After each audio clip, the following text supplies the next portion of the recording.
Здраво, јас сум Ана од Стартап Клуб Скопје, а вие гледате Стартап Револуција, подкаст поддржан од ProCredit банка. 20 години пример за одговорност. Банка во чиј центар се луѓето, бизнисите и животната средина. Пред да започнеме со подкастот, би сакале да ве потсетиме на трите пакети кои што ги имаат ProCredit банка за сите оние кои што почнуваат свој бизнис. Ги имаат пакетот за стартапи, млади предприемачи и жени предприемачи. Посетете страната на ProCredit банка, запознајте со нивните услуги, бидејќи тие се секогаш тука за вас. А сега, уживајте во Стартап Револуција.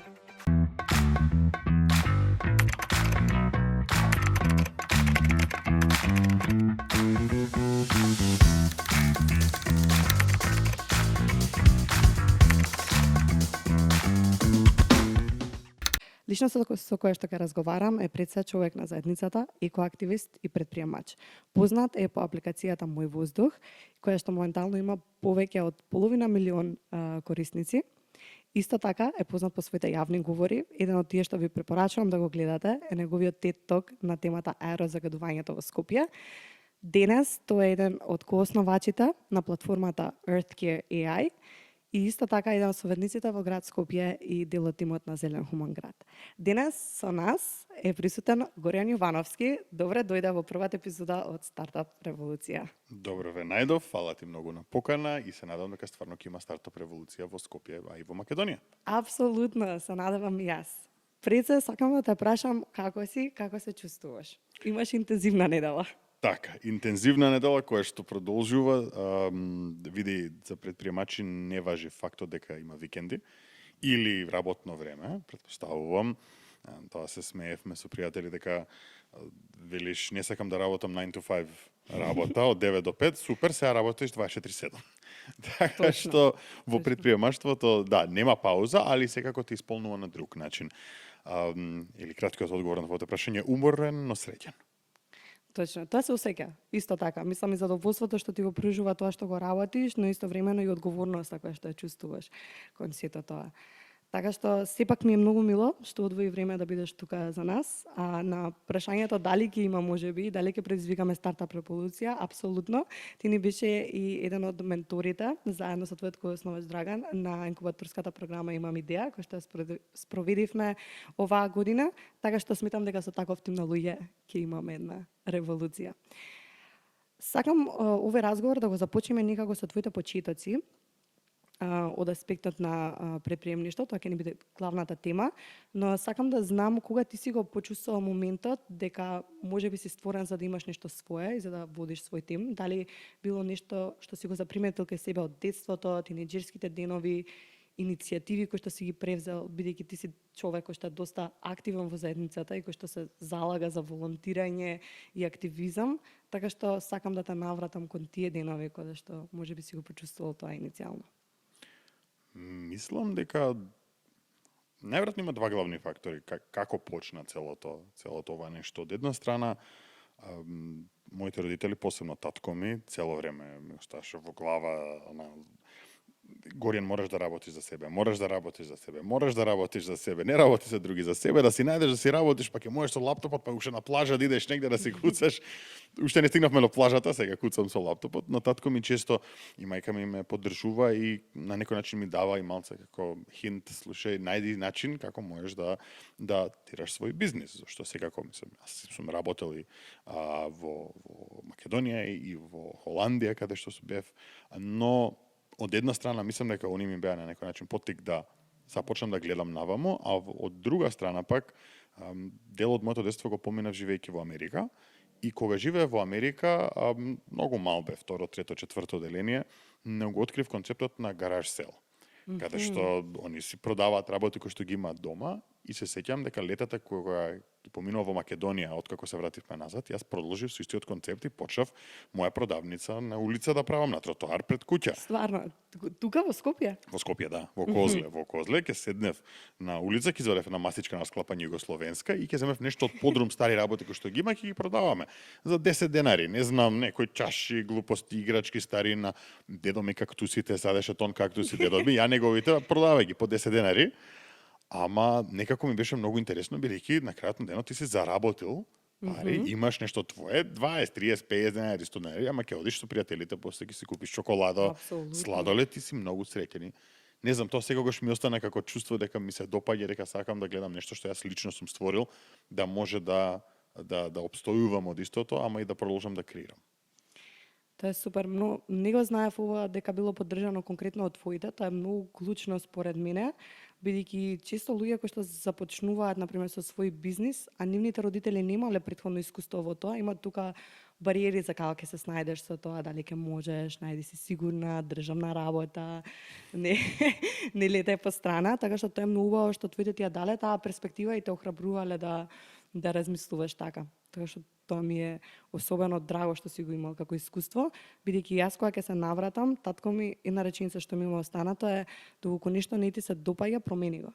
Најди начин да го направиш тоа. Така што Види, мислам за дека е- бара храброст. Апсолутно. Признам што каква била промена, ние како луѓе сме суштества што сакаме комфорт, рутина, не сакаме нешто многу да смениме и некогаш треба да собереш сила да речеш во ред, сакам ова да го направам, но многу е убаво кога имаш поддршка од блиските твои. Дали тоа ќе бидат од родителите, од фамилијата, од пријателите, од партнерот, кој било кој што ќе Апсолутно. рече во ред, гледам дека си будала и сакаш некоја ваква работа да правиш, но за тебе сме и ќе те поддржиме за да го оствариш тоа кој што го имаш замислено. Супер. Јас сега сакам да се навратам на тоа што го спомена дека ти 4 години исто така живееш во Холандија, студираше на Универзитетот на Амстердам, така што мислам дека и тогаш почна и паралелно да работиш во Booking, додека беше таму, или како се случуваше таа приказна? Не, значи имаше интересен момент. Планирав да аплицирам на мастер студии, завршив на Финки, тука баш таа прва генерација кога се отвори факултетот и решив дека сакам едноставно да одам надвор на мастер студии, да искусам живот надвор, мастер студиите да ги поминам како некој следен чекор во моето образование. И една од опциите беше Амстердам, повторно ради моите родители кои што беа таму на екскурзија и спомна па ај види Амстердам интересен изгледаше. И решив да проверам што има како понуда баш за да завршам на Универзитетот на Амстердам, така се вика University of Amsterdam, на студии за софтверско инженерство, мастер студии. Едногодишни студии, но супер, многу интересно, интензивно, како ги има и поделени предметите, дел практично, дел теоретски, но секогаш имав на ум што после тоа. Завршам моите студии едногодишни, што после. Ќе останам ли тамо, ќе се вратам ли назад, ќе појдам ли на некое трето место.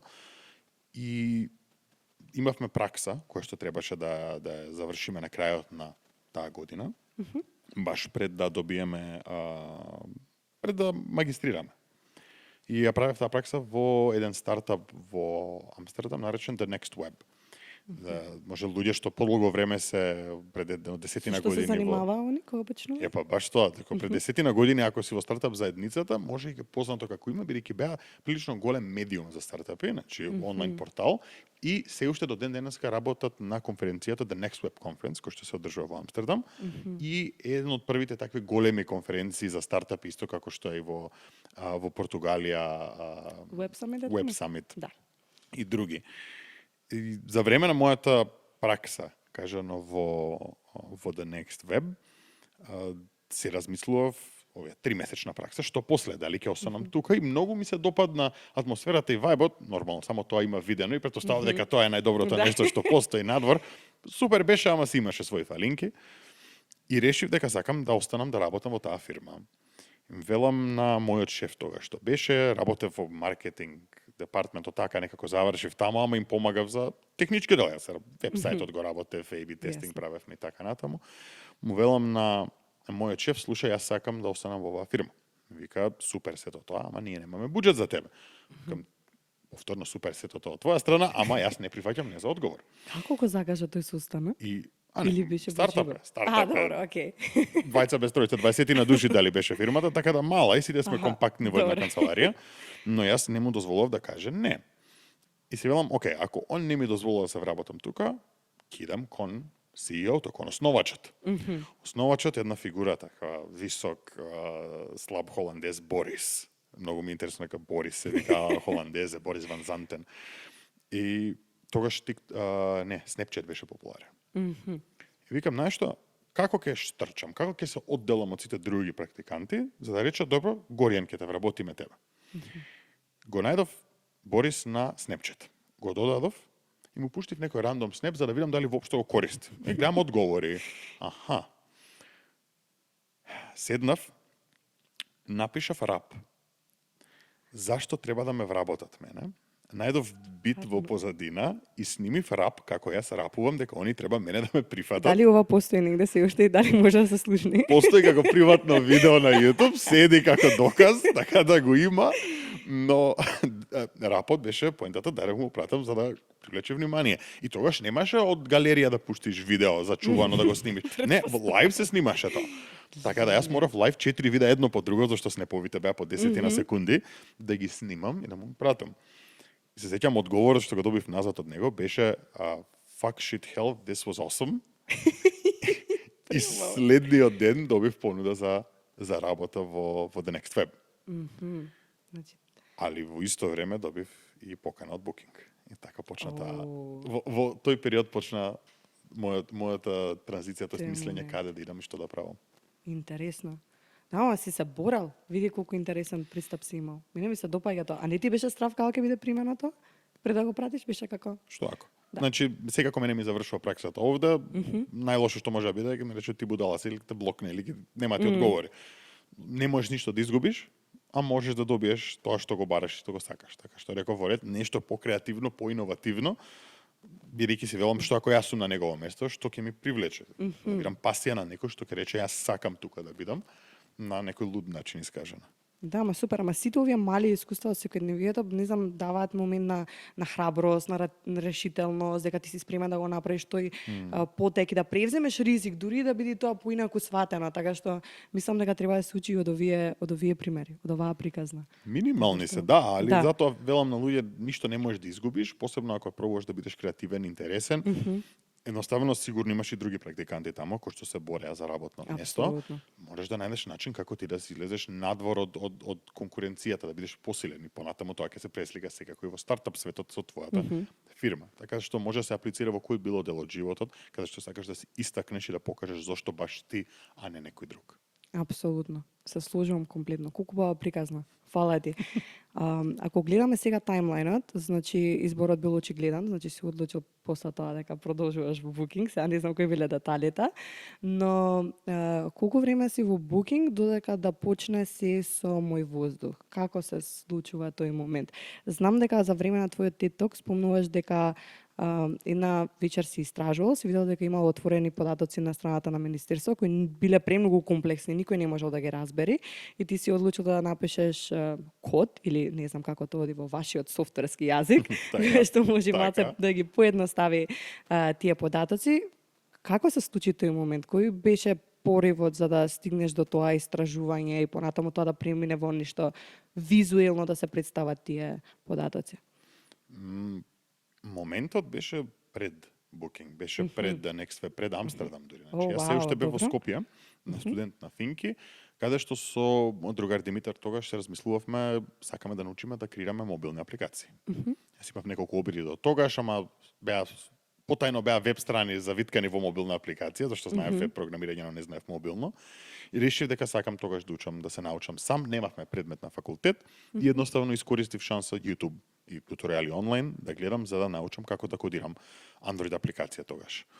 И од тогаш започна некако тој момент на во ред, ајде да видам што ќе направам, да не биде само некоја досадна апликација, го откривам сајтот на Министерството, доведам до податоците, сваќам дека надвор е катастрофално загадено, а дека овие податоци се многу тешки за да ги Значи ова било разбереш. зимски период, не Зимски беше декември 2014 година. Така да ептен се погоди. Да се случиш ова во лето, можеш и немаше да се случи Да, мојот да, па затоа поопшто. прашувам, пошто кога го спомна моментот на загаденост, значи било... Многу рандом мислам се погоди баш тој период да биде и затоа и на некој начин и апликацијата имаше доста успех, бидејќи се погоди во прав период да биде лансирана. Комплетно погрешка и ненамерно, но беше лансирана повеќе за мене и за моите Facebook пријатели. Не очекував воопшто дека ќе има голем број на корисници, дека луѓе ќе почнат да споделуваат по социјални медиуми, дека ќе има протести. Целото тоа започна од некаков порив да јас сакам да знам, да си решам мој проблем, да гледам колку е загадено и да им помогнам на тие околу мене. Ама кога видов дека се појави многу поголема атракција околу целото тоа, дека многу повеќе луѓе го користеа, стана некако другачи приказната. Како се развиваше понатаму целата приказна со мој воздух? Дали понатаму успеавте некој начин да го монетизирате сето тоа што се случуваше со апликацијата, кога доаѓаат други луѓе во приказната, а не си само ти? Така. Кај е Димитар, кај е Драган, што се случува? Сите се тука. Сите се тука. Сите се тука. И Димитар, и Драган, и Шуков, другар. На некој начин имавме некоја мала екипа која што од еден или од друг аспект помагаше околу апликацијата. Дали тоа беше за развој на iOS верзијата, бидејќи јас не знам до ден денеска за iOS да програмирам, многу малце знам, па имав друг другар кој што помагаше околу тоа. Дали беше моментот дека јас сум во Холандија веќе преселен, а ми треба некој тука да иде да збори со потенцијални клиенти за да се рекламираат на апликацијата, го праќав Драган. Дали тоа ќе беше помош од техничка страна за која што ми беше заложен Димитар. Така што бевме една екипа каде што јас го водев, да речем, гротото од проектот, бидејќи ја цело време посветен на истото, но имаше многу други луѓе инволвирани кои што цело време помагаа на еден или на друг начин за да се оствари идејата и за да продолжи да расте апликацијата како еден концепт. Иако сите работевме на тоа во слободно време, никој не беше тоа full-time job, сам јас си работев во Booking во Амстердам, другите пријатели работеа тука, во Германија, не знам каде, низ целиот свет, распрчкани, но на некој начин пробувавме да се синхронизираме и да продолжи растот на апликацијата, за да развиваме на некој начин заедно истата. И мислам дека помина година или две од стартот на самата апликација, каде што имаше доволен број на корисници, почнавме да размислуваме дали има некој начин да се монетизира истата. Секако беше side project, не беше наменето никогаш. Каков е сетингот кај што размислувате? Дали имате брейнсторминг, дали се седнате сите на едно место, кафе муабет? Што се случува? Прво сме распрчкани по цел свет. Добро. Така да тешко е да се собереме. Да. Ние видео кол, мислам дека адхок разговори муабети што може како може да биде. Тогаш пријателот мој Димитар, он е креатор на Викни такси, има една апликација, директориум на такси компанија, што до ден денеска си ја користам, што е топ. И знам дека он тогаш почна да монетизира со препорачани такси компании, па прва да се појави на листа и почнав да размислувам јас што можам јас да воведам во Aircare, тогаш во мој воздух за да се монетизира. И едно од идеите беше едноставно банер реклами, како многу од апликациите што монетизираат, но бидејќи Google Ads, кој што планирав иницијално да ги пуштам во Македонија, не беа тогаш поддржани, а и немаше кој да се рекламира во овој предел. До ден денеска не е воопшто добра заработката од Google Ads во Македонија, најверојатно и во регионот. Решив да едноставно барам директно да пристапувам кон компании кои што одговараат на агендата на Aircare, тоест на мој воздух. Компании кои што се еко, кои што се зелени, кои што промовираат таа мисија околу аерозагадувањето, тоест намалување на аерозагадувањето. И така започна таа монетизација, каде што контактиравме на почетокот и со Пакома, контактиравме и со производители на маски, контактиравме и со производители на прочистувачи на воздух, за да полека почнеме да градиме некаква си база на фирми што се рекламираат, посебно во зимскиот период на мој воздух. Иако мој воздух беше и покрај наш труд и остана доста сезонска апликација, која што многу почесто нели се користи во зимскиот период, отколку во летниот, кога имаме друг тип на проблем. Апсолутно, во летниот период никако имаме повеќе дистракции, па не се гледа загадувањето толку многу, иако треба да биде нешто на кој што континуирано размислуваме, бидејќи нашите акции во рокот на целата година и нашето однесување придонесува кон тоа што не се случува понатаму. Така што мислам дека и постои, треба се уште да работиме на свесноста, на мајндсетот кој што ги имаме во тој дел. Интересно, значи, сте имале некои обиди за монетизација, знам дека сигурно, мислам, се стигнале до одредена заработка преку се ова, бидејќи ти размислуваш да се вратиш назад и да почнеш фул тајм да се посветиш на нова. Сега, од оваа гледна перспектива, ако треба да го земе пикот на мој воздух како апликација, кога би било тоа, бидејќи понатаму следува една стагнација пред да стигнеме до сега. Така. Како што се и тоа нели да прерасне во Earthcare. Така што да ги пинпоинтнеме тие моменти. Пикот мислам дека беше негде во 2022 година. Стигнавме до 2022 година каде што се проширивме на многу повеќе пазари, стигнавме до америчкиот пазар кој што до ден денеска ни остана најголем пазар на корисници.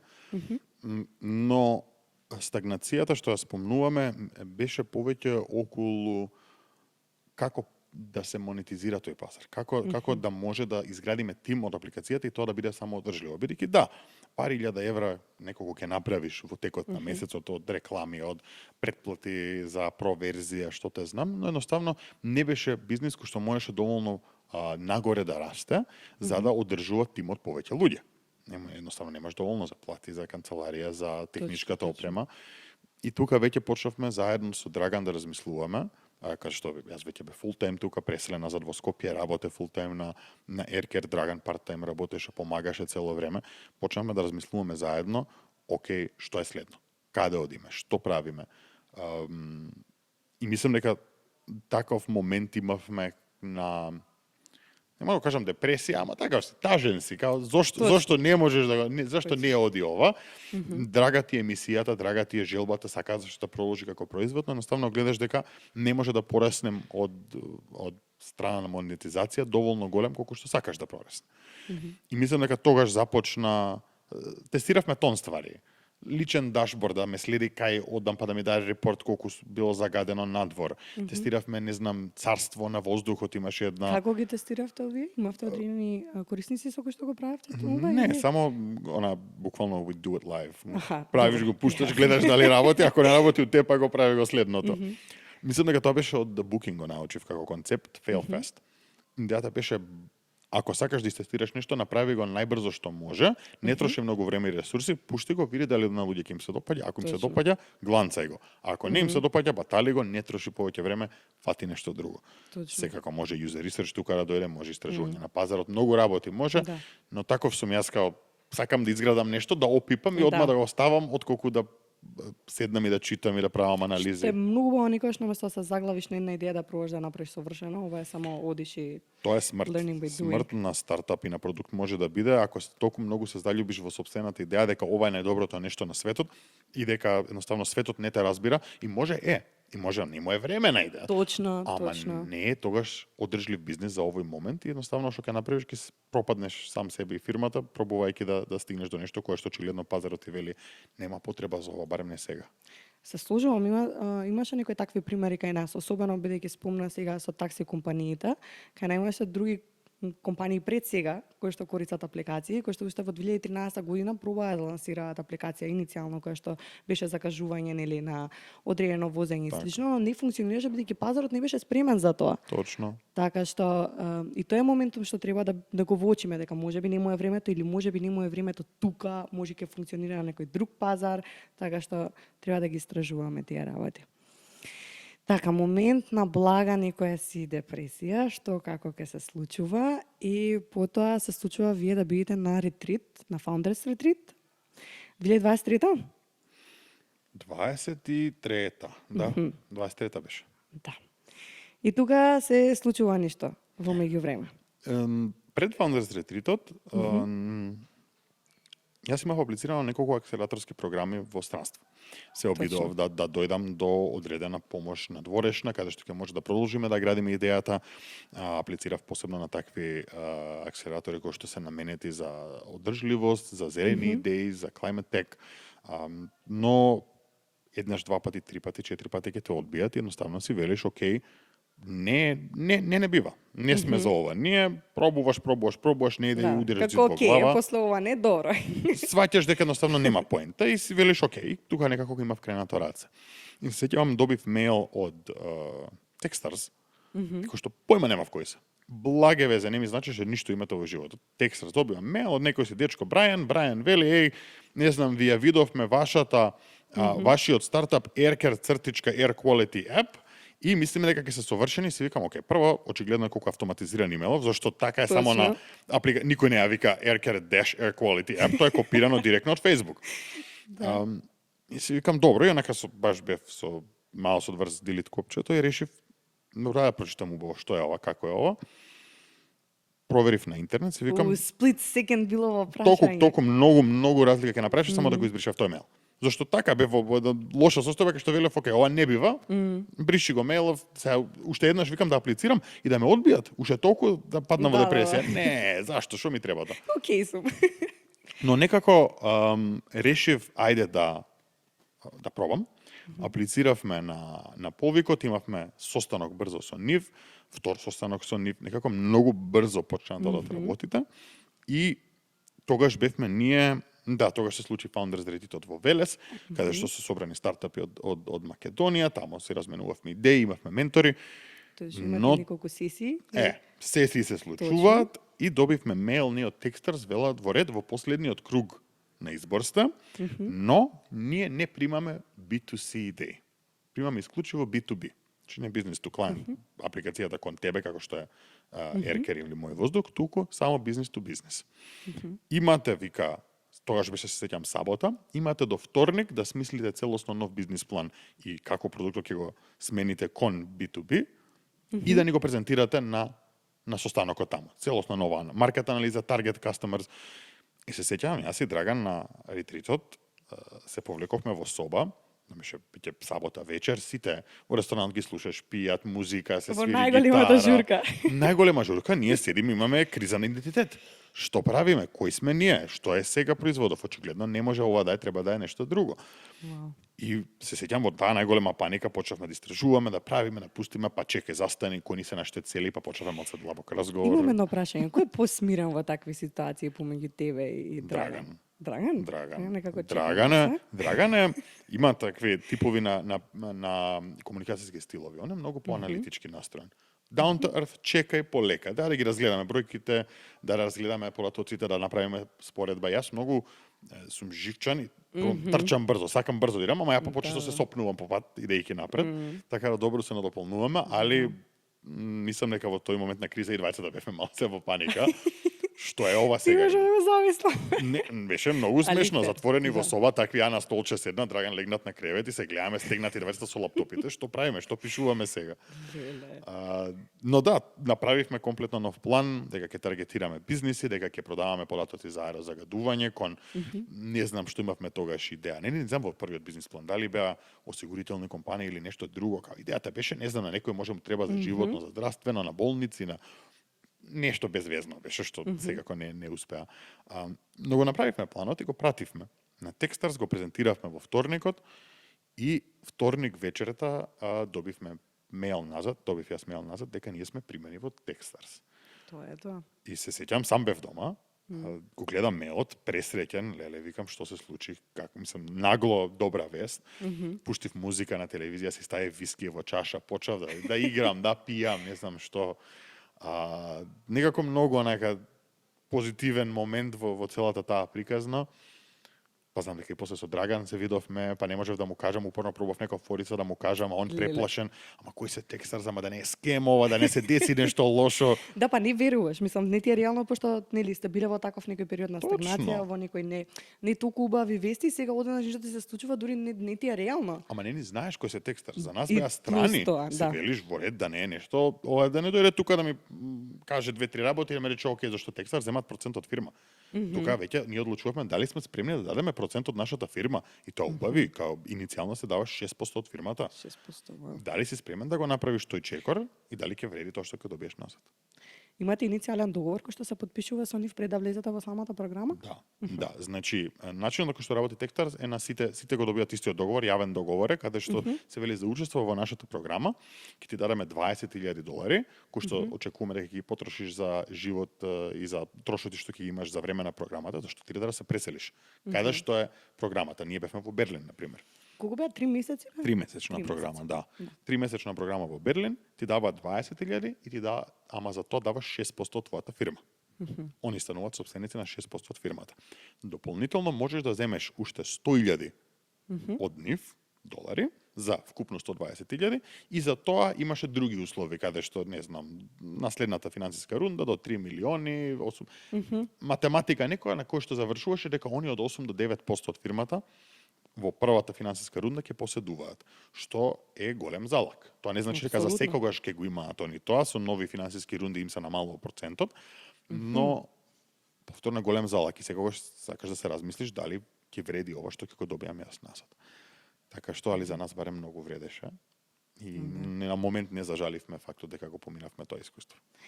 Апсолутно. Дали знаеш, иначе интересен факт, моментално е точно 1 година од кога прв пат го одржавте настанот тука, каде што се вративте од Techstars и го споделивте вашето искуство. Тоа Стварно. беше многу интересен момент. Мислам, година и 1 недела. Така некако. Баш проверував, пошто си викам некако да беше истиов период и беше отидов да проверам, али да, година и 1 недела од кога го имавме настанот тука во Среќа, каде што зборувавте за вашето искуство и каде што апсолутно му го сгрешив името на Драган и тогаш беше познат како Дарко, ама тоа беше само за 1 ден. Се надевам дека се уште не го памти тоа, иако сега го потсетив. Браво, Дарко. Така што да, баш.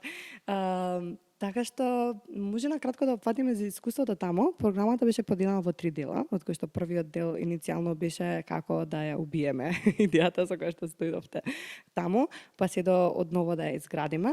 Но она што сакам да го напоменам е помеѓу сите тие луѓе кои што иницијално биле аплицирале на програмата или го добиле тој првичен мејл, кои што биле околу 5000, вие стигнавте да бидете во оној потесен круг и тие 12 стартап идеи кои што понатаму се дел од Techstars, што само по себе е успех. Но интересното нешто е влегувате во програмата и веќе почнувате со прв дел и сте некаде на средина и вие сте оние 6 стартапи кои што немаат голем прогрес. Ајде да зборуваме за тој момент малце. Многу интересен шамар беше тоа. Да, значи бевме во Берлин и сега за време на програмата ти живееш таму. Поминуваш цело време тамо, од саба или од 7 саат, 8 се будиш, одиш во канцелариите на Techstars, седиш, работиш, посебно си Драган, најчесто до 10-11 вечер останувавме, гасиш светле и си идеш дома. Идејата беше дека ние сме дојдени овде за да научиме, за да го поминеме ова искуство и нема сега што ние тука да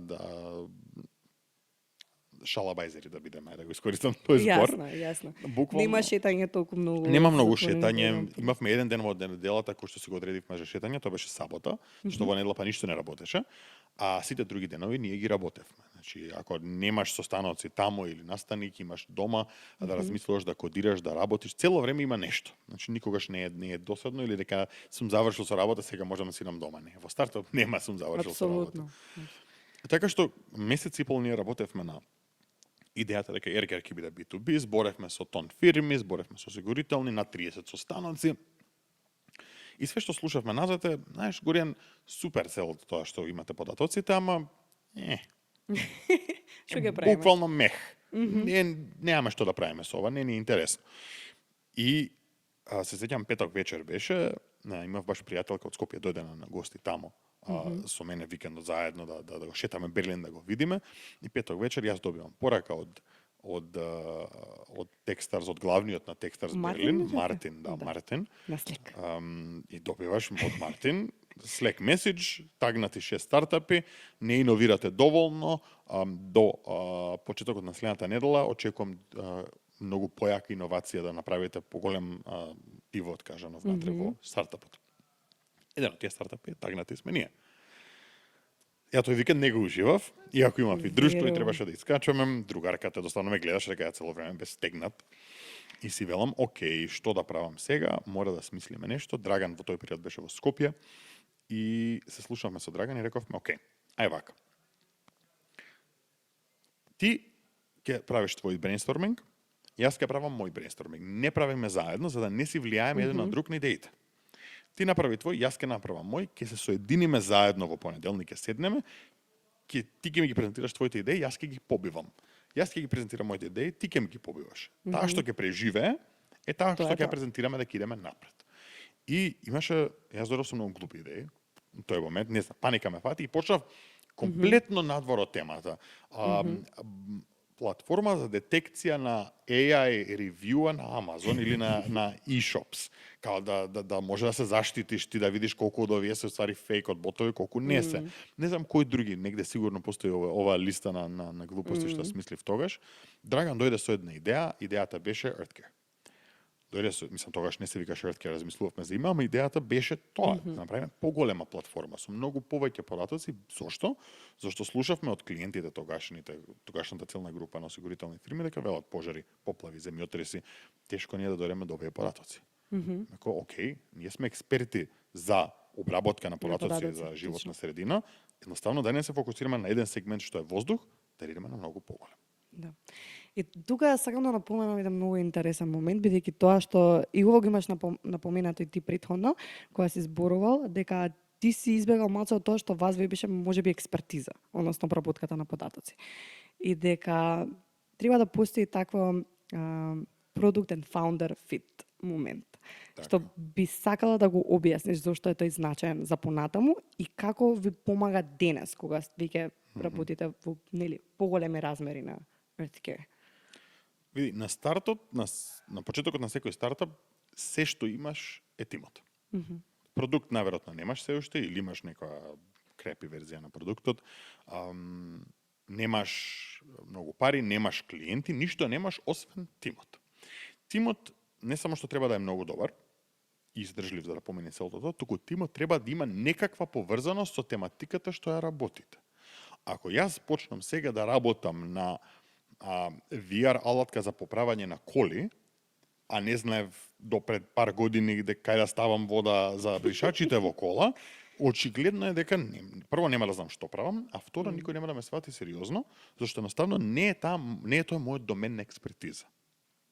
За разлика од тоа, податоци околу животна средина се мој домен. Со воздух податоци имаме јас работено веќе тогаш колку беа 8-9 години. Значи, има веќе изградено некое знаење и некаков авторитет во областа во која што јас решив да отворам еден стартап. Тоа е тој founder market fit, тоест founder, product fit, market fit, како ќе му дојде. Зошто баш ти? Кој си ти да реши да го решава овој проблем? Ќе видиме дали можеш да го решиш, ама зашто ти воопшто да го решаваш овој проблем? Кога тоа ќе може да се одговори, не значи дека тоа е најкруцијалното нешто во стартапот.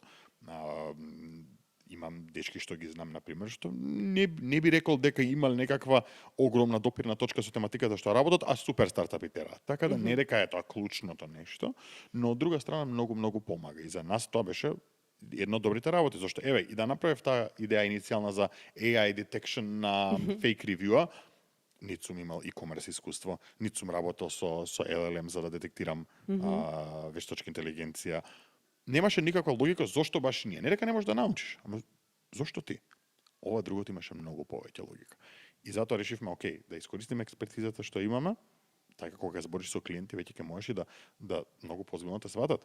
10 години, 8 години имам работа на тематика. Сериозноста кога ќе зборуваш со нив и твоето искуство веќе говори поинаку. Има доверба во тебе, а тоа е многу важно за понатаму. За некој да ти довере, само да спекне инвестиција и да станеш партнер со некој, ти треба да знаеш дека тој човек стварно има експертиза во даденото поле. Така што дава, мислам дека сигурност и доверба во тој поглед.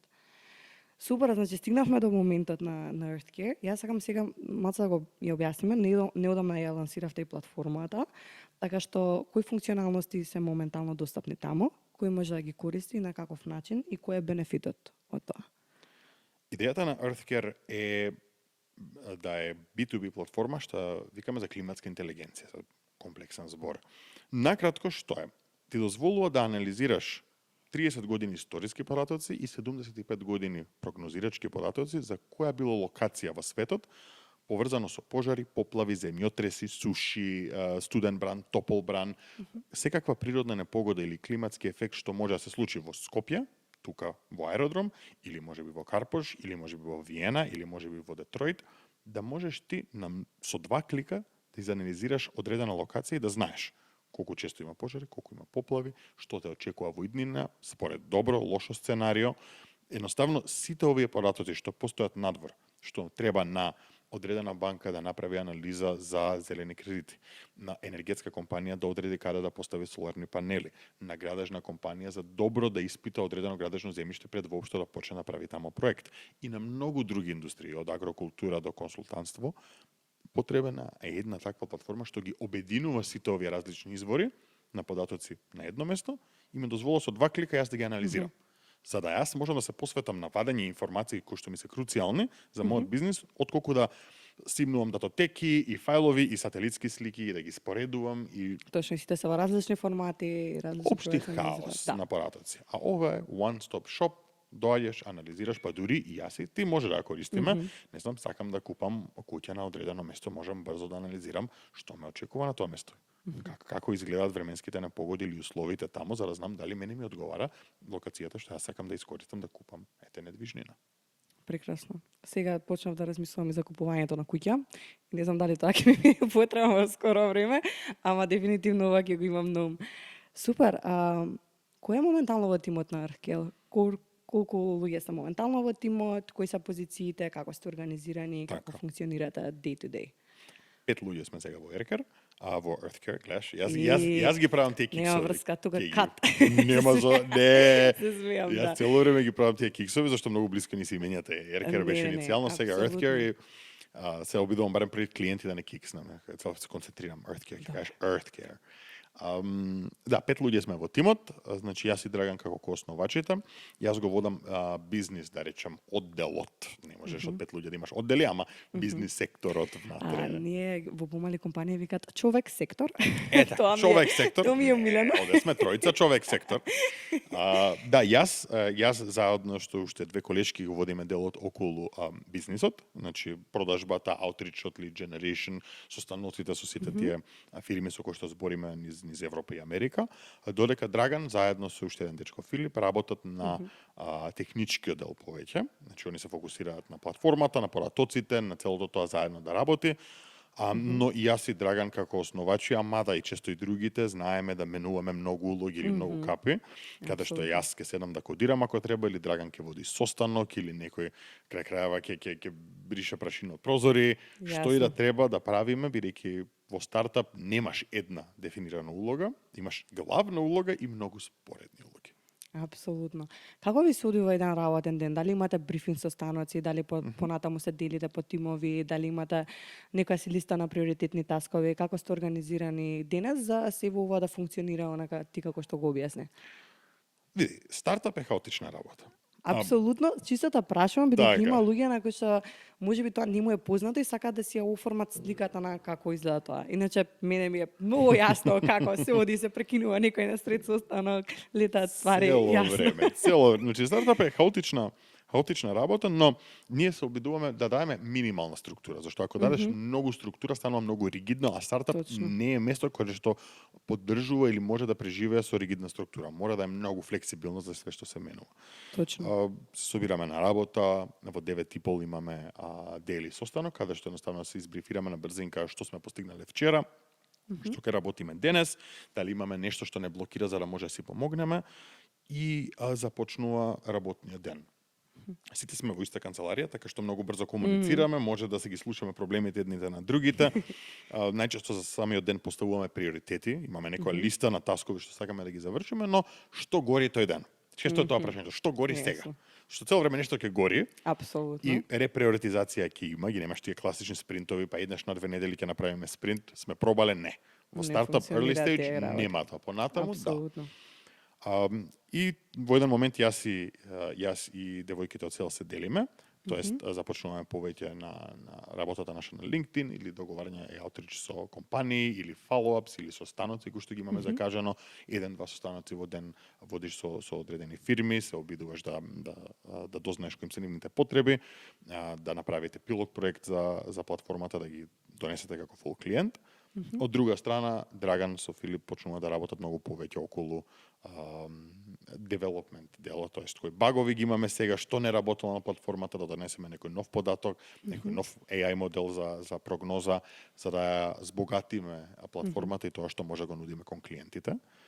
Но, се обидуваме низ целиот тој хаос да си правиме паузи, дали да искочиме сите заедно од Тинекс да купиме за јадење, дали петоци јужули завршуваме малце порано со работа и си даваме простор да земеме здив, board games, Warcraft 3 ќе играме на компјутер или нешто комплетно друго за да се релаксираш бидејќи не сакаш. Тоа е важен дел. Обавезно, види. Не е поентата, тоа беше интересен цитат видов пред некој време, не знам ни од кој беше, ништо беше на TikTok беше. Но поентата беше проблеми ќе имаш цело време во животот. Апсолутно. Твоја задача е да научиш како да уживаш, дури ги решаваш тие проблеми. Зошто стресот посебно во стартап секогаш е на високо ниво и можеш да прегориш. Не сакаш да прегориш, сакаш да најдеш начин како да уживаш Преку стресот. Стресот ќе е тама, нема да си отидат проблемите. Ако денеска се секирам за клиент, утре ќе се секирам за технички дел, зарутре за фанрейзинг, цело време ќе има стрес. Точно. Се навикнеме дека ќе го има, окей е, ама да научиме и да уживаме малце во тие моменти, да не бидеме цело време стегнати, и мислам тоа е нешто кој што јас и до денеска се уште го учам. Што и јас многу лично си ги сваќам работите, па се обидуваш да се опуштиш. Фала ти што добре на таа тема, бидејќи многу сакав да разговараме за тој момент, бидејќи сметам дека особено менталното здравје и особено кога си во таква динамична средина каде што многу лесно може да се изгубиш себе си, да чувствуваш премногу притисок, сега пошто кога имаш свој вработени, веќе не сте само ти, Драган, одговорноста е многу поголема тука, така што сакав да те прашам како ти се справуваш со тоа, кои се твоите механизми и со кои луѓе се обкружуваш, како ги разговараш твоите проблеми, дали можеби имаш некој кој што ти помага да навигираш во тие ситуации. Што си научил ти до сега, искуствено? Вака, да, тешко е да се справиш со такви моменти и можеш да имаш некаков систем на поддршка околу тебе. Повторно, пријателите, родителите, партнерите, мора тие луѓе да се околу тебе за да ти помагаат низ целата оваа транзиција. Едно од работите дека некогаш патешествието како предприемач знае да биде осамено, бидејќи многу малку луѓе ќе може да го разберат твојот терет. Многу малку луѓе се основачи околу тебе и некогаш е тешко едноставно да споделиш колку ти е, не знам, еве, пробуваш да затвориш финансиска рунда, па се случуваат проблеми од една од друга страна, па како да го решиш. Тоа е многу ниш тема, многу тема кој што многу малку луѓе едноставно ќе може да разберат и да ти дадат некаков помошен совет. Но затоа во исто време може да се обкружуваш со луѓе како Стартап клуб Скопје, како други основачи кои што си имате состаноци од време на време или ќе се чуеш по телефон, ќе се кажеш маките, ќе си помогнеш, зашто многу ти дава чувство дека не си сам. Не си сам во ова. Има и други луѓе, некои поминали низ тоа, може да ти дадат совет, други луѓе поминуваат, па заедно ќе поминете низ истото и на тој начин вакви заедници кои што помагаат на предприемачи да се спојат прво да работат заедно, но и да се менторираат, да си помагаат едни на други, многу дозволуваат да работиш на тоа ментално здравје како основач, бидејќи што спомнавме на стартот, мене мозокот не ми се гаси кога ќе отидам јас дома. Јас продолжувам да размислувам на бизнисот, ако ќе легнам продолжувам да размислувам за бизнисот, кога ќе станам за време на викенд продолжувам да размислувам за бизнисот. И цело време ти е умот вклучен, така што мораш прво да се обкружиш со правилните луѓе кои што ќе ти бидат добар сапорт систем, но и од друга страна да научиш кога да го исклучиш мозокот, да најдеш начин да го исклучиш некогаш. Дека повторно работа ќе има секогаш, проблеми ќе има секогаш, не мораш цело време да ти е активна главата на следниот предизвик како да го решам, некогаш може и да изгледаш филм, пуштиш Netflix, изгемаш нешто, отидеш на плажа, се избањаш, јадеш убав ресторан и да решиш дека окей, и утре е ден, и утре ќе ги решавам истите овие проблеми. Многу фер, мислам, исто кога растеш дете и викаат it takes a village to raise a child, исто мислам дека и за стартап, кога станува збор, и мислам дека е многу важно некојаш да знаеме да побараме помош. Мора. Да сме многу во ред со тоа дека некогаш ништо не ни е јака страна и дека е во ред да побараме совет. Како ќе го примиме и понатаму како ќе се сносиме со тоа е исто така валидно, но убаво е да знаеме кога да видиме како не можеш се сам. Како предприемач, една од карактеристиките е дека тешко бараме помош. Тоа се предприемачите, тие се тие црвени личности, што ги велам, личности кои што се доста самостојни, кои што сакаат да завршат работа сами, кои што често низ животот и сами се бореле низ големите проблеми и едноставно си велиш, окей, сега и ова е проблем. Во низата проблеми што сум ги имал, зошто да не си го решам сам?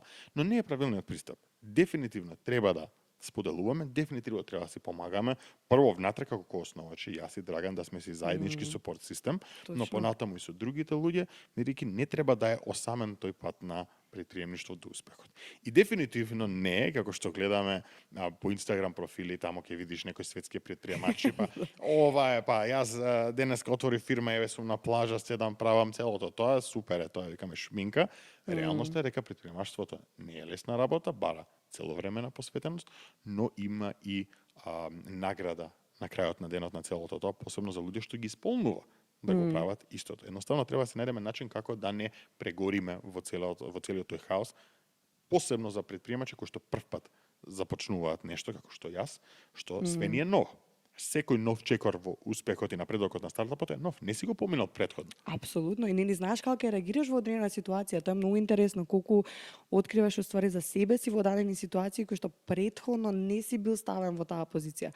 Например, ти претходно не си бил одговорен за платите на уште неколку други луѓе кои што се со тебе. И кога ќе дојдеш ти на состанок, се одговорноста е многу посилна, не е само јас и Драган и ако биде ќе биде, ако не, така што верувам дека тоа си носи тежина. Навраќајќи се кон тимот, како ги избравте луѓето што се помеѓу вас денес? Тоа исто така е многу важно, особено кога преминуваш од динамика на 1 на 1, па динамика сега сте нели повеќе луѓе.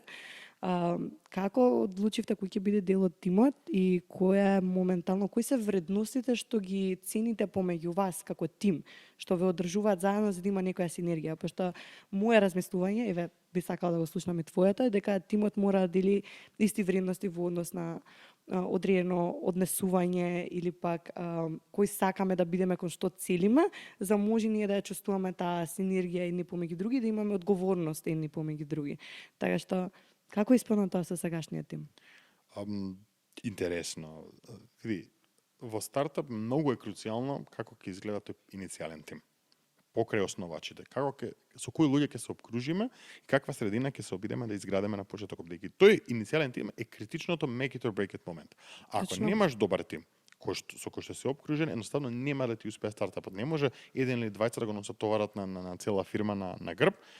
Мора тоа да е тимска работа. Така да е многу круцијално како се бира тим.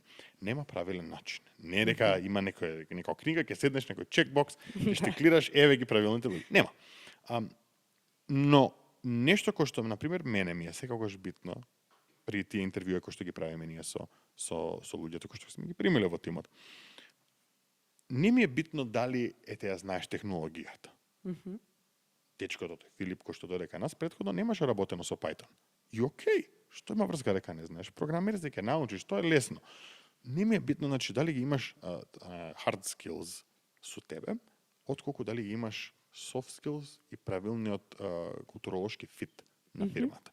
Дали разбираш дека стартап е динамично нешто, дали разбираш дека стартап е нешто што иде многу брзо напред, дека си тука за да го издржиш притисокот заедно со тимот и дека нема да ти биде шок ако од денес за утре нешто се смени или од денес за утре имаме некако си многу близок дедлайн.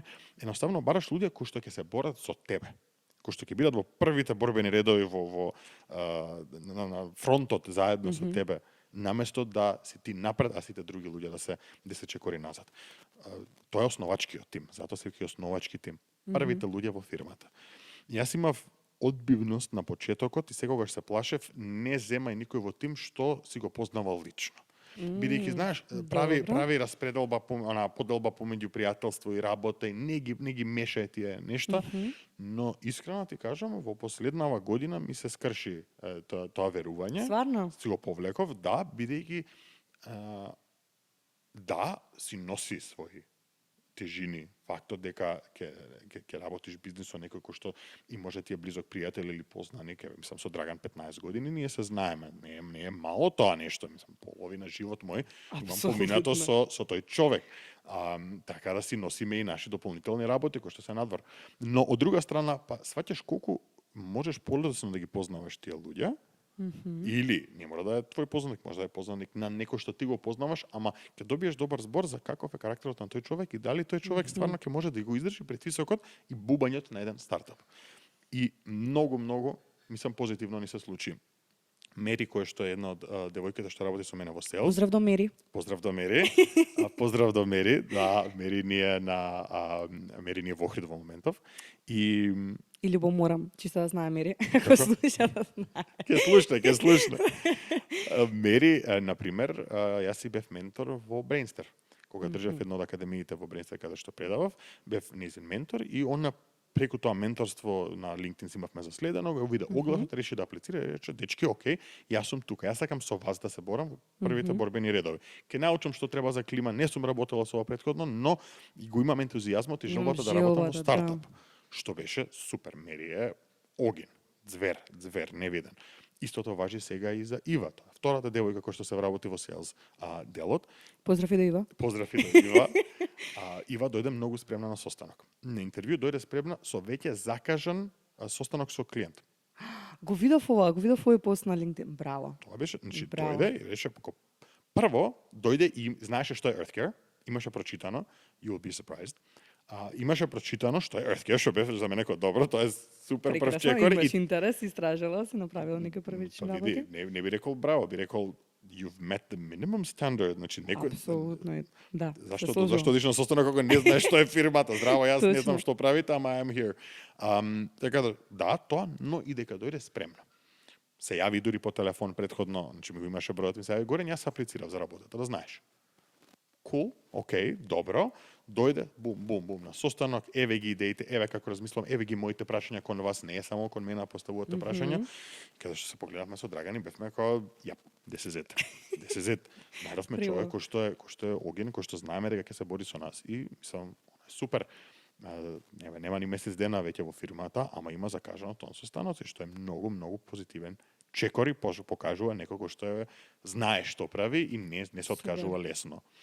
Така што ете, сите тие и Филип на пример Драган го донесе пријателот, он него му беше ментор како што јас бев на Мери, Драган беше на Филип ментор, и на тој начин го спозна каков е како карактер, дека ќе одговара, дека ќе биде добар на работа во фирма и го викна на интервју, но многу ми се свиѓа бидејќи, знаеш, може да имаме некаков бајас.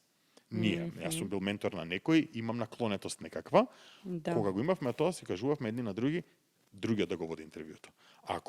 Кога се водеше интервјуто, на пример за Мери, Драган беше тој кој што беше одговорен и вајс верса за Филип јас, бидејќи сакаш другото лице, што појма нема кој е овој човек, да види дали навистина тоа што ти го гледаш во човекот го има, и ако го има, тој го потврди.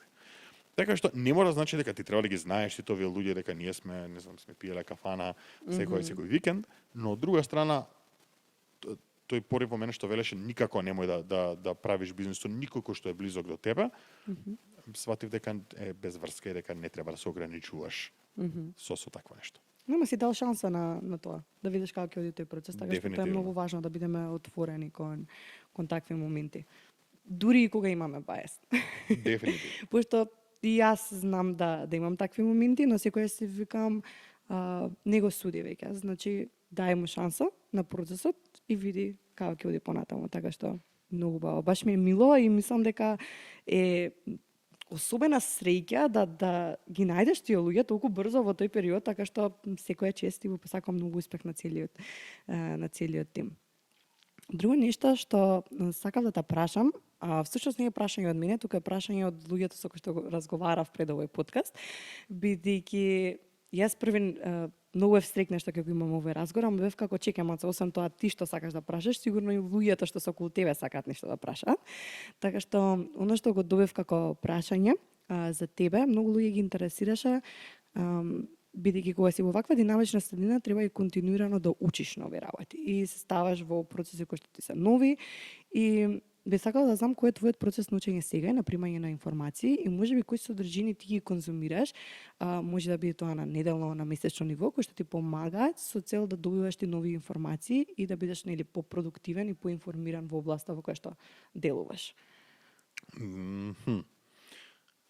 Јас тоа е повторно интересна динамика меѓу коосновачите. Драган многу сака да чита.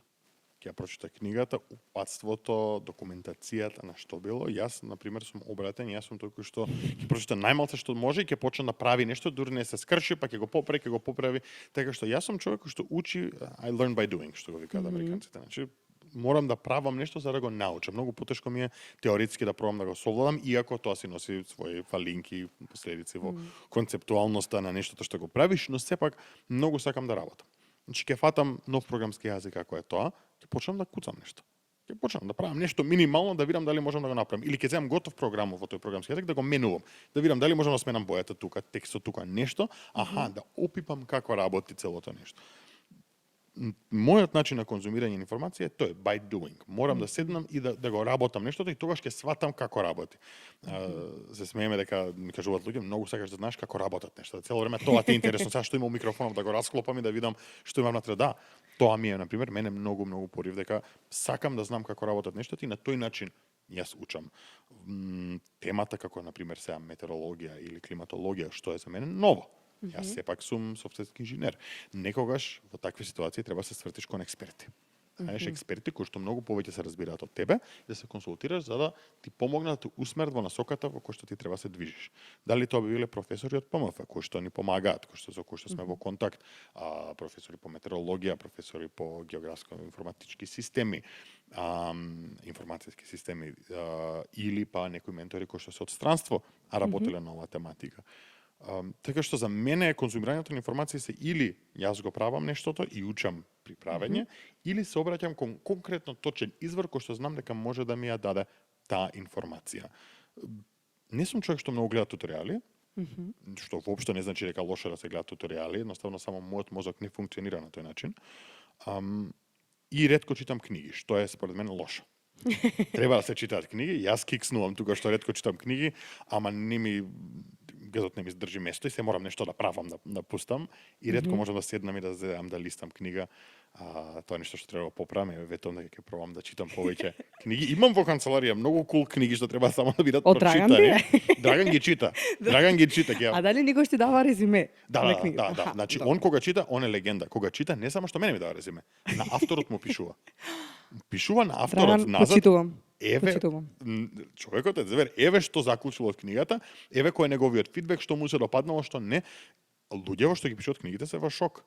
Никој не се да им даде структуриран фидбек на нив, така што и тоа е многу интересно и дел од менторите кои што нам ни помагаат дојде на тој начин преку Драган, бидејќи Драган им испрати критика на нивната книга и сите беа како вау, дечки, сакам сега да ви помагам вас. Прекрасно.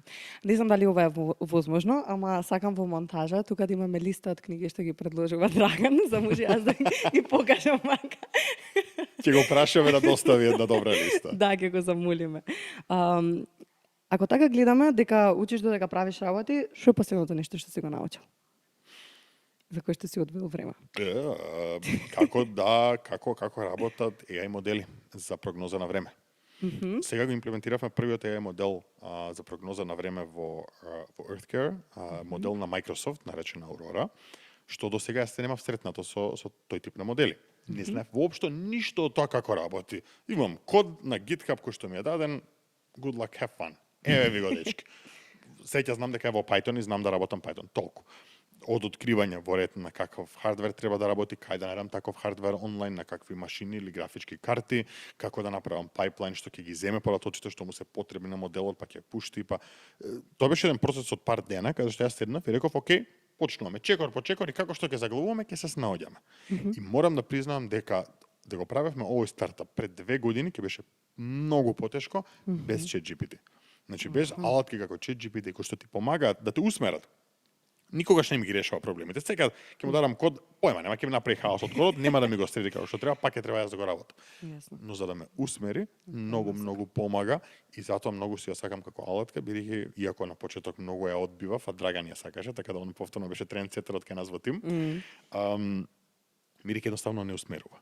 И ете, сега јас, значи после неколку дена учење, успеавме да го пуштиме првпат моделот да даде податоци за прогноза на времето во наредните 14, 15, 100 дена, што за нас беше голем успех и сега ги интегрираме тие податоци во платформата на многу поавтоматизиран начин. Супер. Значи мало вродило и плод твоето учење. Дефинитивно. Така, често учам ако сакам нешто да направам. Или е мини проект за мене, не знам, дома да научам како кабли да спојам за светла да не ми се запали станот, или ама мора да има некаков плод. Не сакам само ради реда нешто направам, туку нешто да излезе од тоа. Да, ама убавиот дел на тоа е дека ти имаш некоја цел, не го правиш ти само нештото, окей, нешто да научам, туку ти имаш некоја веќе поставена цел, така што кога имаш таков момент, тебе ти е полесно и мотивација да најдеш во процесот и да не се откажеш. Така што супер, убав мајндсет е тоа да го имаш. Сакам да споделиме ништо во однос на што вие го правевте за време на инкубаторската програма Имам идеја. Вашите сесии што ги имаат тимовите беа најголем дел посветени на питчинг делот и представување пред инвеститори. Доколку сега некој на почеток го слуша овој подкаст и размислува за тоа како да пристапи кон тој концепт, кои се можеби 3 нешта што може да му ги издвоиш како совет сега, што може да ги направи, да си помогне себе си, кога има состанок со некој потенцијален клиент или веќе сака да зборува со некој инвеститор, како да се представи себе си, што е она што треба да го потенцира Или што се можеби нешто што не треба да ги прави. Исто така. И тоа е важно. Јас секогаш функционирам на тоа што не треба да правам. Многу сакам да знам што да не правам.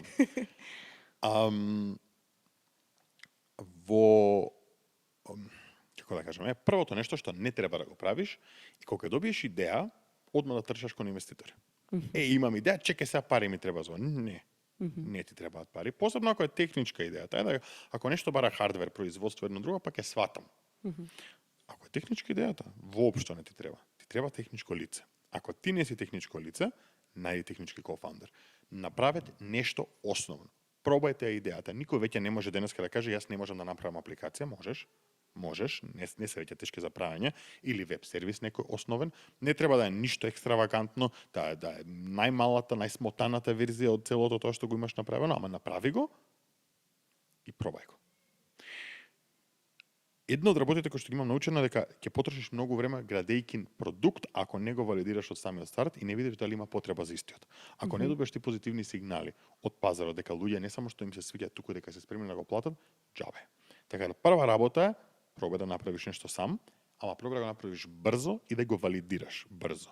Значи да отидам и да најдам 10 луѓе, ако тоа се вака B2C или 5 фирми, whatever, кои што ќе речат, да, ако ова работи како што ти викаш дека ќе работи, јас би бил спремен да платам за истото. Тогаш веќе имам некаков си позитивен сигнал, повторно, едно е некој да рече јас би платил, друго е да плати, Точно. но е добар прв чекор кон валидација. Иницијална насока.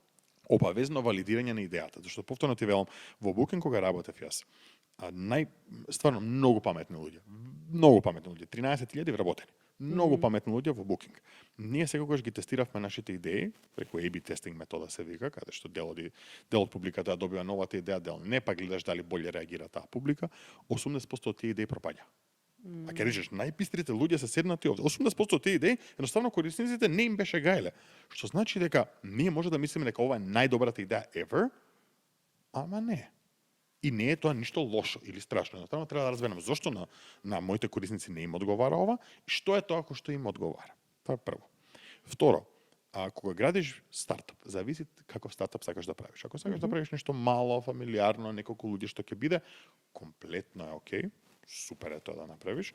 Едноставно не гледај дека ќе идеш по тој пат на VC funding, ќе земам од venture capital, ќе земам големи. Добро, а тоа не зборуваме за нешто што би било скалабилно и што би се гледало дека би било растещо, туку го држиш во рамките на нешто што би било локално или национално. Тоа е окей, затоа велам, ама едноставно мораш многу да си раштиш зашто голем број на стартапи не се спремни да одат да идат по тој пат. Едноставно не е доволно скалабилен бизнисот. Ти треба едноставно да знаеш каков бизнис сакаш. Сакаш таков бизнис или сакаш бизнис кај што може ќе немаш стрес од инвеститори, ќе немаш стрес од потреба на ширење и 500 вработени па да се справуваш со сите хорори кои што доаѓаат, можеби така.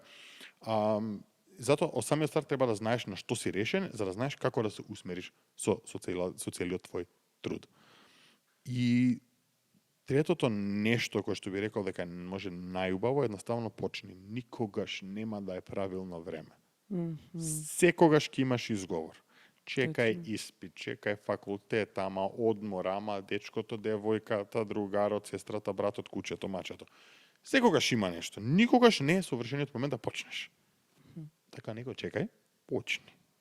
Почни вечер, седни, направи план, утре седнете со пријателите, направете прототип верзија, појдете и изборете со луѓе. Има работи како стартап викенд Скопје, сега знам дека ќе биде, мислам дека во ноември. Точно. Имаме тука инкубаторската програма каде што може да се пријават и да видат иницијално дали ќе помине таа идеја и понатаму да работиме со нив. Точно, затоа зборам и мали настани кои што се кратки, долги настани кои што се подолги, инкубатори, па акселератори, постојат многу работи во кои што може да се впуштиш. Така што не чекај на правилното време, одлучи по кој пат сакаш да одиш и почни да работиш нешто за брзо да ја валидираш твојата идеја и ако не ја бива ќе ја смениш кон нешто друго. И можеби финална е бонус, последното нешто кое што ми дојде на памет и тоа не научија многу во Techstars. Они велеа не прави витамин, прави пейнкилер. Тоест не прави нешто што е убаво да го имам, онака, туку нешто што морам да го имам. Што морам да го имам. Не ми продавај боја за вратата да си ја направам зелена, ако немам клуч за да заклучам и ми провалуваат секоја вечер. Нема да прво ти платам за бојата, ќе платам за клучот, зашто и те како мене ми треба да се заклучам вратата. Така што мора да ги најдеш горливите проблеми, кои што еве дури сега со ковид кризата низ која што поминавме, многу брзо видовме сите оние идеи или бизниси кои што не беа горливи, не беа круцијални, први идат низ врата. Апсолутно. Прво прекинуваат да се плаќа за нив, едноставно не се круцијални. И за да се издржи таква криза, мора да се најде идеја која што е горлива, која што и како е потребна за одредена индустрија да може да функционира и луѓе ќе речат, окей, ова ми е побитно, ќе го задржам, нешто друго не ми е можеби толку битно. Во однос на совет, кога чисто луѓе размислуваат дали од почеток треба да дам процент од мојата фирма, како да го размислувам тоа, вие го имавте тој момент пред да влезете во Techstars, кај вас беше малку поразлична ситуацијата во однос на таа одлука. Ако се вратиме назад и размислуваме малку поразлично, ја немавте таа можност, туку имавте нека понуда од инвеститор и треба да размислите во однос на одреден процент. Како би го гледал тоа денес? Вака. Прво е многу битно да се реши интерната структура на процентите во фирмата помеѓу коосновачите. Кој какав дел од уделот на фирмата има? Двајца сме, тројца сме, 5 луѓе е огромна бројка. Како ќе си го поделиме уделот меѓу сите нас? Ние со Драган иницијално бевме поделени 33-66%. Јас зашто многу подолго време имав работено ерекер, имав посветено фул тайм, Драган работеше парт тайм, така да се договоривме некако да се поделиме 33-66%. И немавме ништо на папир ставено, така зборевме кога се формираше прв пат фирмата, кога влеговме во Techstars, тогаш решивме, окей, ајде да го направиме ова официјално и се регистриравме фирма во Америка и целиот тој процес се направи на некој таков начин. Но тоа што ние свативме интерно е дека кога се смени целиот концепт на ерекер, кога стана Earthcare, кога двајцата влеговме фул тайм, веќе немаше смисла таа поделба. Таа поделба не беше ни фер, ни логична, зашто таа беше за друг продукт, за друга идеја. Ова беше нешто што го почнуваме заедно од нула. И се сеќавам дека Маца го се знав Драган. Потоено со адвокати се договоривме да се избалансираме 20%, да застанеме на скоро исто ниво. И ги спринтав документите кои што требаше он да ги потпише и се сеќам, не му беше денот, нешто беше лют мамурен и седи на работа и му викам ај жити Бога само потпиши го и само последната страна му ја давам од целиот документ да не види, он нешто потпишал.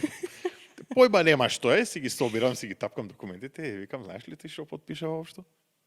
Човекот кој што чита се. Човекот кој што чита се да се наврати. Тој документ не го прочита. Не го прочита и викам епа сега сме 50-50. Сега влеговме упола, и ти викам у фирма. Ме гледа бледо и од една страна вика леле сум пресеќен, од друга абе сега е поголем притисокот. Сега уште не, what the heck. Bitter sweet. Така што многу е битно прво да се реши внатре интерно и на папир. И на папир за сите да сме црно на бело договора. Второ, кога се решава за давање дел од процент од фирмата. Дали тоа ќе биде кон инвеститор, дали тоа ќе биде кон акселераторска програма или кон кој било. Многу е битно што вредност ми носи тој човек или таа група.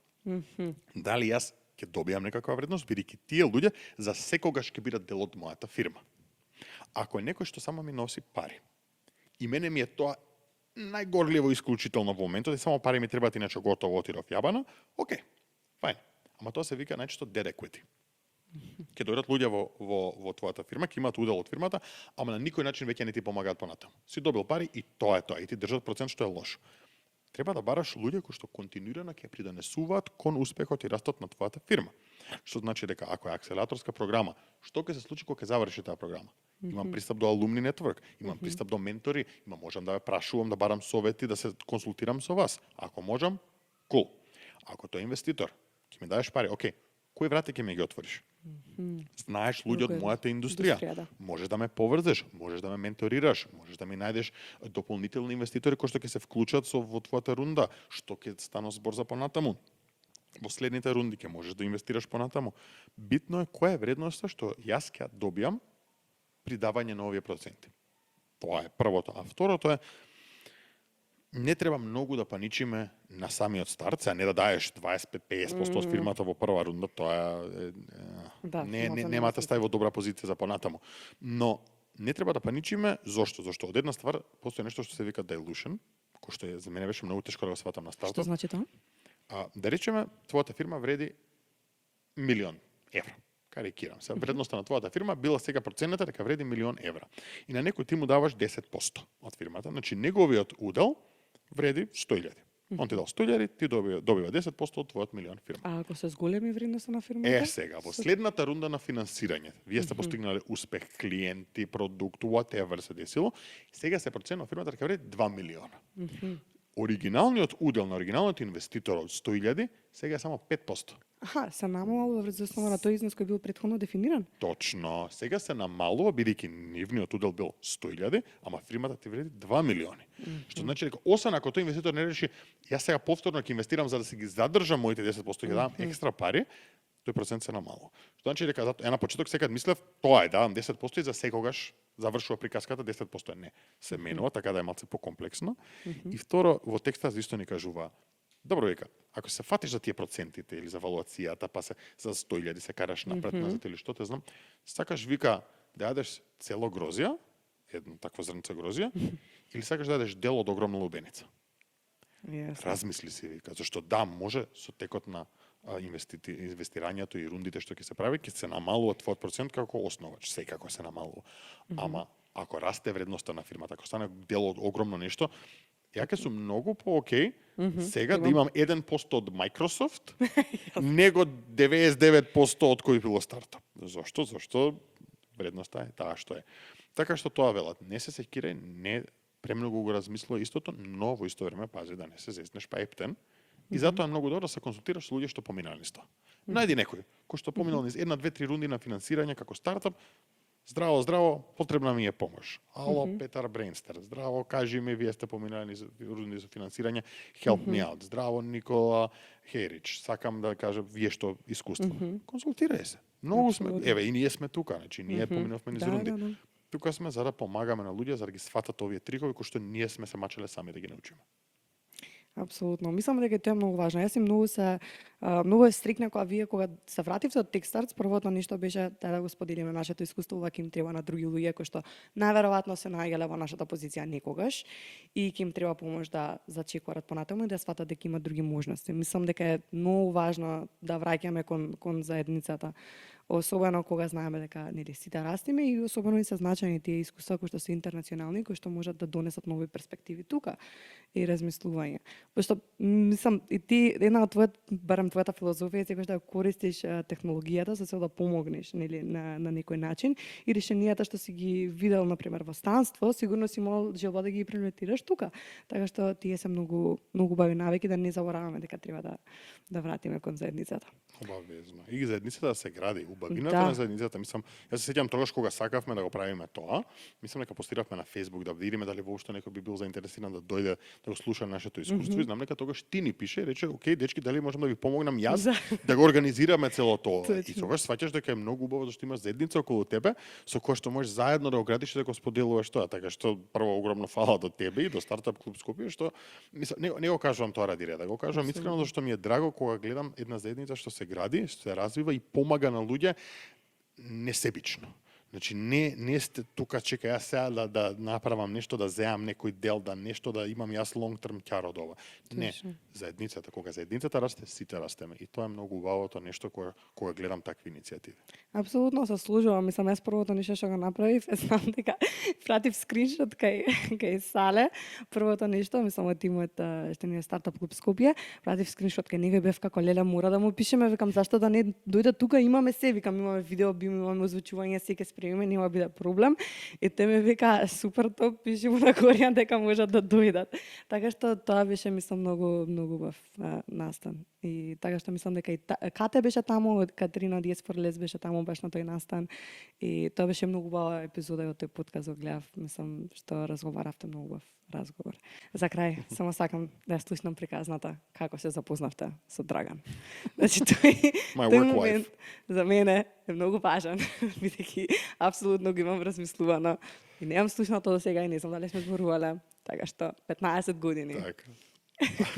Се враќаме назад во времето. Се враќаме назад во времето пред 15 години, а јас се запишувам во средно во гимназија, тоест Георги Димитров.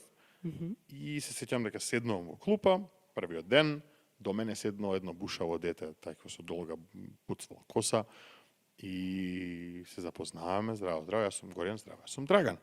Драган седнал сушност со мене во клупа на првиот ден, комплетно не се познаваме еден со друг и многу интересно дека бевме многу различни како луѓе. Драган тогаш беше многу по метал музиката, така да го видиш со бушавата коса. Не ми дава да покажувам слики од тој период, ама беше многу друг карактер, каде што многу беше по социјален, по outgoing. Ја бев многу по интроверт, затворен, бубалица, така што седи и учи да Вау. програмира. Многу Добро. бевме ден и ноќ. Многу бевме ден и ноќ, ама некако, бидејќи бевме ден и ноќ, функционираше тоа пријателство. Функционираше зашто некако се надополнувавме. Значи, он ме тераше да искачам, дојди на журка, ки има нешто, јас не, знаеш, што ќе седам дома. Драган, те терал Драган. тебе, Да, јас да бев, излегувате. јас бев огромен Само интроверт. мал момент за тоа, to sink in, пошто јас никогаш не би го замислила да, пошто обично сега ти си човекот кој што е насината, човекот кој што зборува, кој што, нели, го има тоа искуство, тоа представувам сам од тој аспект на партнерството, требаше дури време да го видиме Драган на сцената. И сега го ми е многу интересно во перспектива да го слушнам. Драган е многу добар јавен говорник. Он е супер, ама некогаш кога си CEO на фирмата, едноставно на тебе паѓа таа улога и Точно. дека ти си тој кој што треба да биде лицето кажано и да иде често по настани да збори како пичинг се очекува. Ама да, значи јас во средно бев огромен интроверт, тие што ме знаат од средно може да потврдат дека Горијан тоа беше пар другари, седи дома, учи програмирање, гейма, не знам, тогаш направивме и за школа електронски тетрадки чуда. Бевме way ahead of our time. Ги контролиравме компјутерите во школа. Бевме интересна паралелка. Така што да, ама тогаш се запознавме, свативме дека многу добро ни функционира пријателството, дека се надополнуваме еден со друг и останавме од тогаш многу добри и блиски пријатели низ годините и фактот дека ја се преселив, он остана тука, па различни работни места, па работи што не се случуваат во животот, да повторно некако животот не врати заедно во еден друг тип на соработка сега, не како другари од школска клупа, туку како основачи на заеднички стартап. И таа динамика што имавме тогаш како јинг и јанг што се надополнувавме, имаме и сега, и во деловниот простор ја гледаме и многу ни помага, бидејќи не само што си веруваме еден на друг, што се знаеме долго време и знаеме дури да има граница и да нема несложување дека од добра ствар го правиме тоа, туку и дека може да се наслониме еден на друг во лесни и во тешки моменти, што е за мене многу битно да имам коосновач на кој што не само му верувам, туку може да ми биде и сепорт систем во каков било момент да се случува во фирмата, бидејќи поминуваш огромен дел од денот и со тој Апсолутно. човек, а не само денот и од животот. Ете, мислам, во Берлин живеевме заедно во едно сопче за време на програмата, така што прв цимер ми беше и Драган, мора да признам. Прекрасно, ти благодарам многу за што ни ја сподели оваа приказна. Се надевам дека не ме интересираше тоа само мене, дека има и други што ги им види ова интересно да го слушнат. За крај, само доколку има некој кој што може би се препознава во тоа што ни го сподели ти од твојата приказна, од те некој порив да почнуваш нови работи, да движиш, да чувствуваш дека носиш промена, дека имаш некоја идеја, може би дека чувствуваш нешто во себе, дека има нешто повеќе, ама не го имаш целосно откриено. Што сакаш да му кажеш на таа личност или да ја кажеш на таа личност? Види, како човек кој што учи за време на создавање, почни да создаваш. Што е да е поривот во тебе, што е да е таа желба кој што ќе речеш во ред, нешто многу ме привлекува мода. Пример, сакам нешто да работам на тема мода.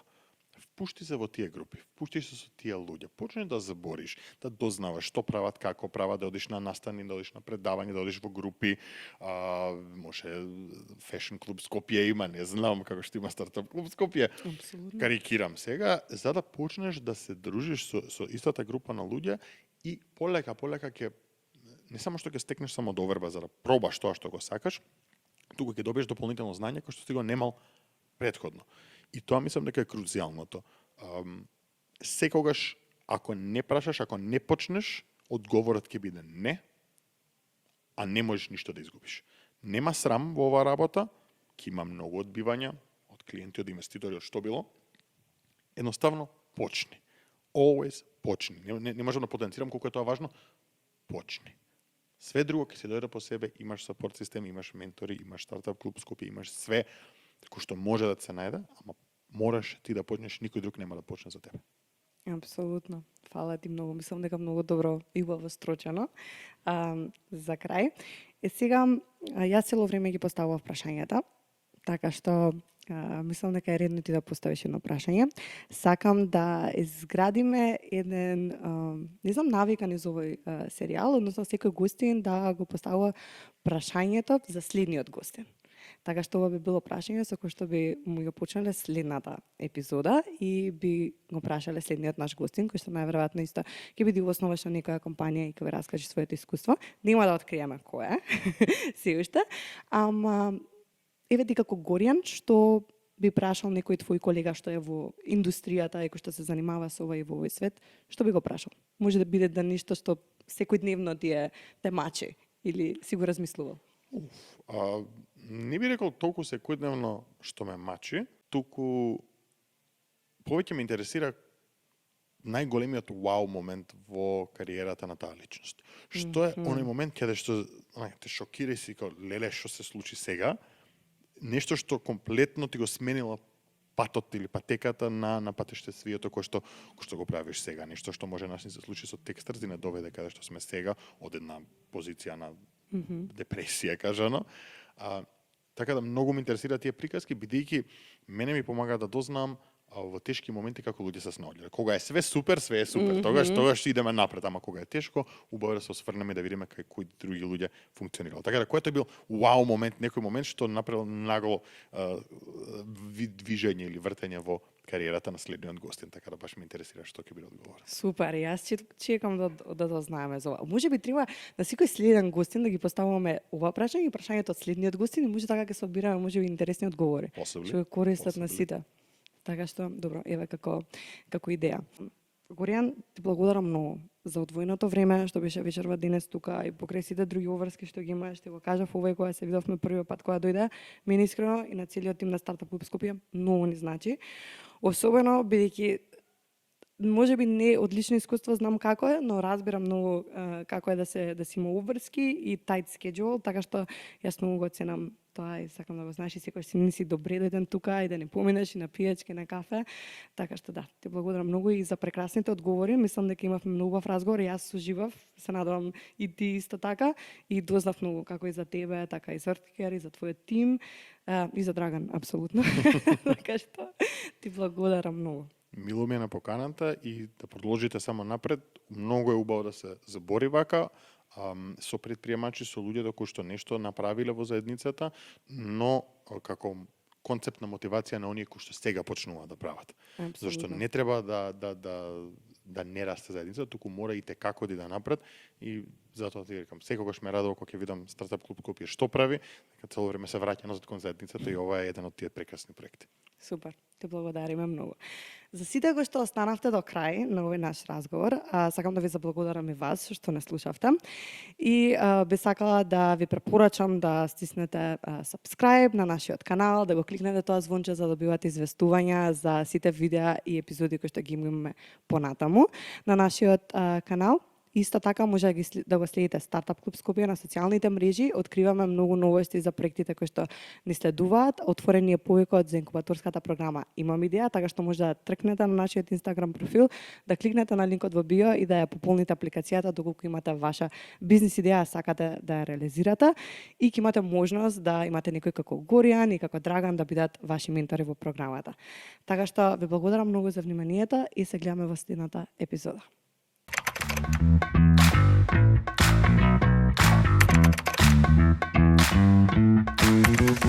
you.